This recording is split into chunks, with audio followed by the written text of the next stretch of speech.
নমস্কার, আমি মৌসুমি। আমার ইউটিউব চ্যানেল বংশের ঝুমা থেকে বলছি।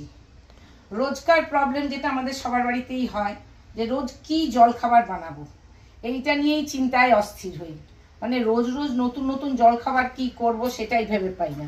তবে আজকে একটা ঠিক করেছি, আমি বানাবো মিশেল পাউরুটি। দেখো ওটাতে কি কি লাগছে। পাউরুটি তো আছেই, তো আলু সেদ্ধ, yellow bell pepper, red bell pepper, सबुज कैप्सिकाम, गाजर, पेঁয়াজ, लंका, टमेटो, धने पाता, एकटू आदा, একটা ডিম। আর রান্নাটা হবে তোমার মাখন দিয়ে। একটু গোলমরিচ লাগবে, একটু টমেটো সস লাগবে। এই দিয়ে আজকের রান্না মিশেল পাউরুটি।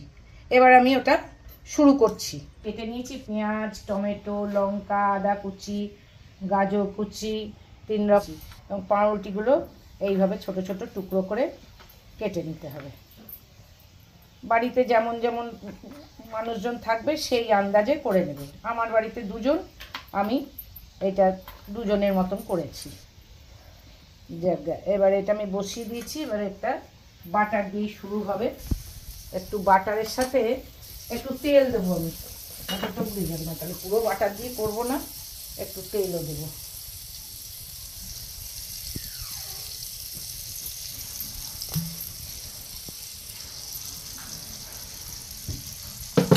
এইবারে আস্তে আস্তে এগুলো আমি ভাজবো। ডিমটা করবার সময় একটু নুন গোলমরিচ দিয়ে দেবে। এবার আমি একটু আদা কুচি দিলাম,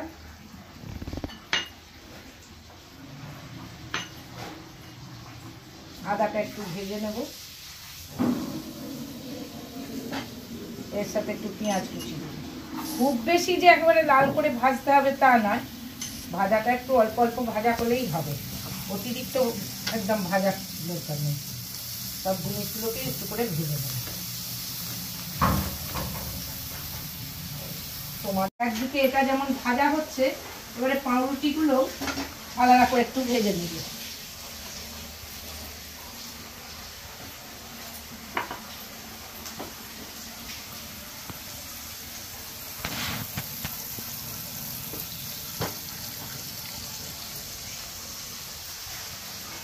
পাউরুটিগুলো আলাদা করে ভেজে নিলে টেস্টটা ভালো হবে। ওর মধ্যে একসাথে ভাজতে গেলে ঠিক ভাজাটা হবে না। হ্যাঁ, এতে আস্তে আস্তে একটু ভেজে নিতে হবে, তবে টেস্টটা ভালো আসবে। রান্নাটা শুরু করা, পাউরুটির মধ্যেও একটু গোলমরিচ আর একটু নুন দিয়ে দেবে, তাহলে এর মধ্যে ঢুকবে। ঠিক অল্প করে একটু দিয়ে দেবে, একটু নুন আর একটু গোলমরিচ, তাহলে টেস্টটা ভালোই আসবে।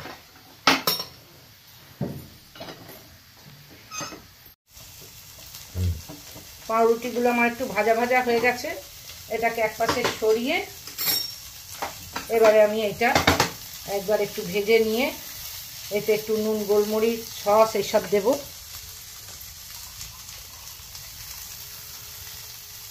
একটু নুন দিলাম, একটু গোলমরিচ দিলাম। গোলমরিচটা যে যেমন পছন্দ করো, গোলমরিচের টেস্টটা ভালোই লাগে, একটু দেবে, খেতে ভালোই লাগে। এগুলোর সাথে গোলমরিচ ভালো যায়। একটু সসও দেবে, আর ঝাল পছন্দ করলে সেরকম ঝাল দেবে, একটু চিলি সস দেবে। খুব ভালো করে এগুলোকে মিশিয়ে নিয়ে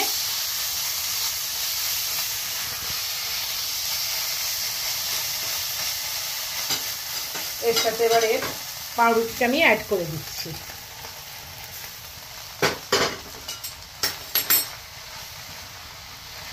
খুব ভালো করে মিশিয়ে নেবে, লাল লাল থাকবে না, খেতেও বেশ ভালো হবে। এবারে এটার সাথে এই ডিমের ঝুড়ি ভাজাটা করে রেখেছিলাম সেইটা উপর থেকে দিয়ে দেবেন, দিয়ে একটু ধনে পাতা কুচিয়ে দিয়ে দেবেন। একসাথে মিশিয়ে একটুখানি 2 মিনিট স্ট্যান্ডিং টাইমে রেখে তারপরে শুরু করবে। এই আজকের আমার জলখাবার করা শেষ হলো। এই হয়ে গেল আমার মিশেল পাউরুটি। তোমরা খেয়ে জানিও, লাইক করো, সাবস্ক্রাইব করো, যাতে পরের ভিডিও নোটিফিকেশান পেয়ে যাও।